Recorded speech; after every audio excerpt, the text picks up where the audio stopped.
Energetics of solution formation. The book goes into painstaking detail about this. I'm not. Okay? But we're going to talk about it because I don't want to say it's interesting, but it is kind of important. Some of you will find it interesting. Probably the mechanical engineers. All right. So we're going to energy changes that are involved in the solution formation. There are 3 of them. 1, 2, 3. So what you have to do is you have to separate the solute into its constituent particles. So if it's like vitamin B and they want to stick together, you have to break those apart. All right, we call this delta H solute. Delta H, energy required or released. So energy associated with separating the solute. Since we are having to bust apart forces, is it endothermic or exothermic? Endothermic. It does require energy. So it is always endothermic. All right. Now, endothermic, is delta H going to be positive or negative? Positive. Yes, energy is going into the system from the surroundings. You have to put energy into these molecules to break them apart. So positive and negative only refers to the energy direction. Which way is energy moving? If it's moving into the system, which in this case would be our solute particles, it's positive. If it's going out of the system, it's negative. So, in English, energy is required, always, no exceptions, to overcome the forces that are holding the particles together.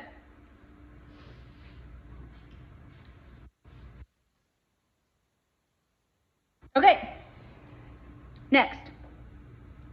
You have to separate the solvent particles from each other in order to make room for the solute to kind of interact between them. We call this delta H solvent. Intuitive so far, right? I haven't made it complicated yet. Okay.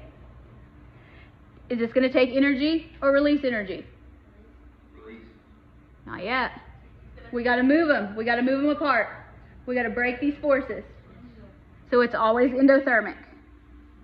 So here, separating is the key word there. Separating, meaning we're going to have to break forces. Going to apply energy. Endothermic. So again, this is going to be a positive delta H.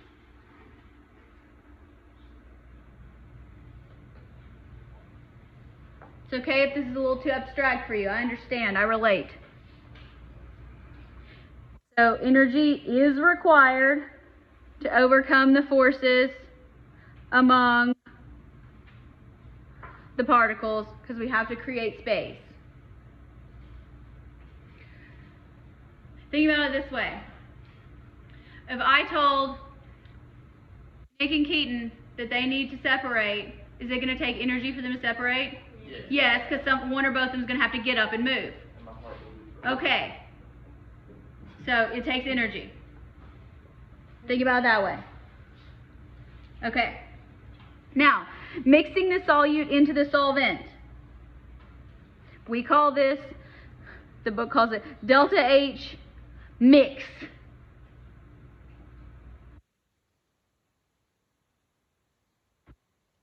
Now, we are mixing,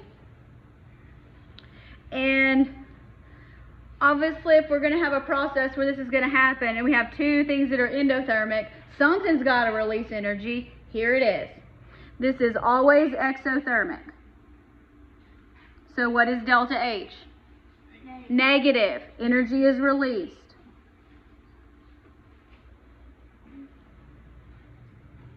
So energy is released as the solute particles interact with the solvent. Okay, nobody missing blanks.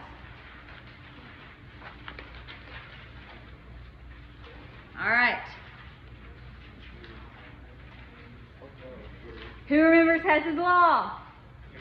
Nobody. Who hated Hess's law? Everybody. I'm not Hess's law fanboy, so rather than Hess's law. All right. So, look. Some of the changes for each step. All that means. Yeah. It's just add them up. So that's what we're going to do. We're going to add them up. So, delta H of solution,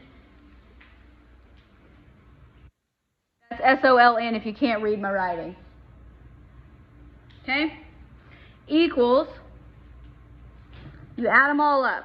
So the three we talked about, delta H solute, so we got a split, plus delta H solvent, what we're separating, plus the energy that's released when you mix them together.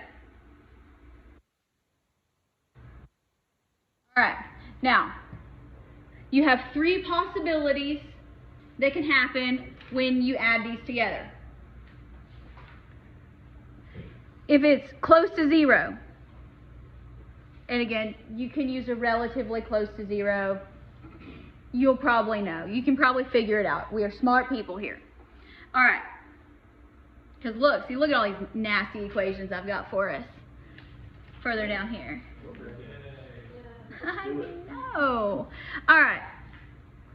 So if it's around zero, the process is driven by entropy, and the solution does form. In that case, the energy of the system remains constant.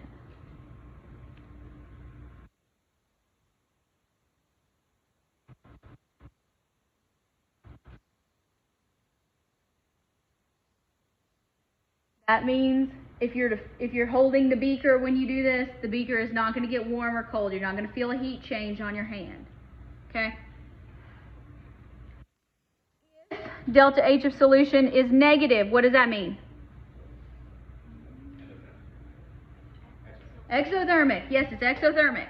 So delta H negative, that's kind of what we're looking for.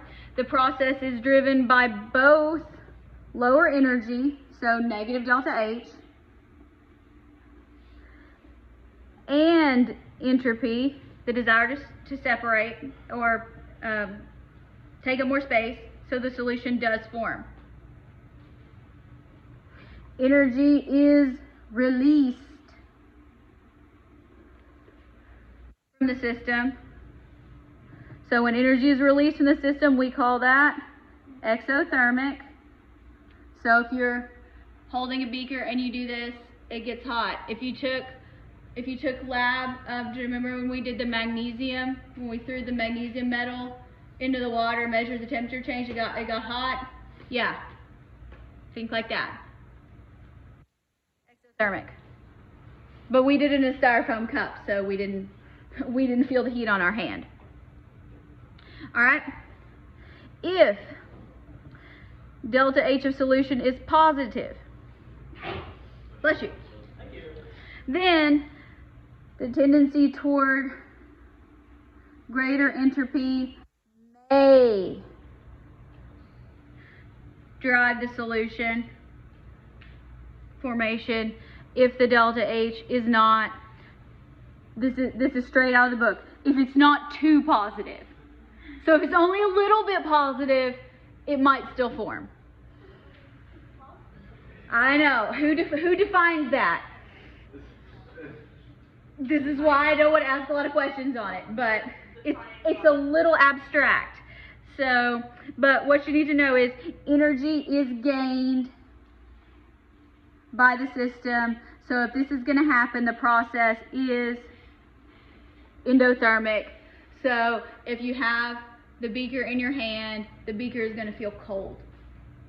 The heat from your hand will go into the system. So this is a little too abstract. I like these. So it's like, it will never form. It might still form. All right. The book also goes into painstaking detail about this. It's not that bad. aqueous solutions and heats of hydration. Remember, if I can learn to do this, you can too, I promise. All right. Heat of hydration is delta H hydration. There's no abbreviation for that. It's just the whole thing. All right. Now, what does that mean? Hydration generally refers to water. So here we're talking about water. When water is the solvent, so it's another way of writing this equation up here at the top. So when water is the solvent, what we're going to do is we're going to combine the delta H of the solvent and delta H mix into one term and call it delta H hydration. Somebody thought this was a good idea at some point. It was not me. All right, why do we care? Here's what it is. The enthalpy change, so think about heat change, heat direction, delta H, when 1 mole of gaseous, so phase matters, it's a gas, solute ions is dissolved in water. So here, instead of having a 3-part equation, we only have a 2-part equation. So it's really not that much different. Here we have delta H solution, because that's what we're trying to figure out, whether the solution is going to form or not. This is what determines whether the solution forms or not. All right, it equals delta H of the solute, always endothermic,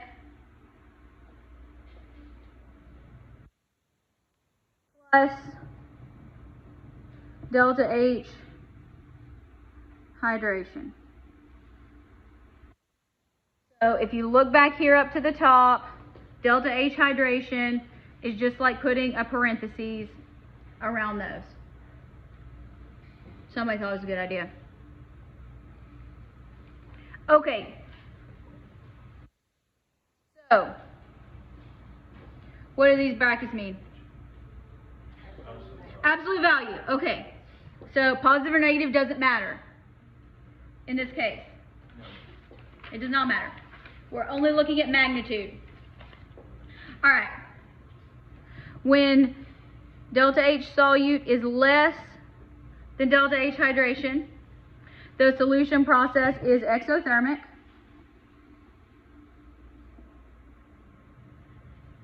And it is going to feel warm on the beaker, on your hand. The beaker gets warm. Example. All right. If you take lithium bromide solid, break it apart into aqueous solutions, do the math, which we're not going to do, you come up with a delta H solution that is negative 48.78 kilojoules per mole. That's going to generate some heat. That's enough to feel that difference. You will be able to feel it.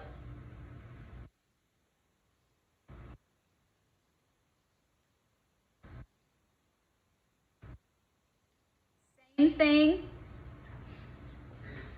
when we start breaking apart potassium hydroxide. This time, negative 57.56 kilojoules per mole. So this is going to tell us a little bit more about what they consider large and small and too much. Okay. Now, if delta H of the solute is greater than delta H of hydration, the solution process is endothermic. If it does still occur, it is going to feel cool on the hand. Aqueous solutions of silver nitrate do this. Positive 36.91 kilojoules per mole.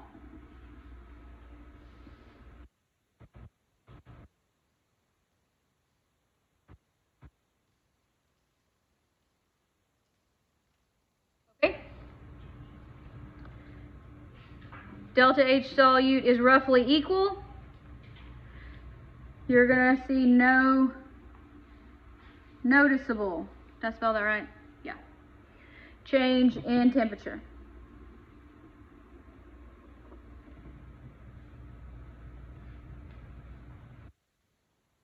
So sodium fluoride in solution, positive 0.91 kilojoules per mole. That's not enough, you're not going to feel that.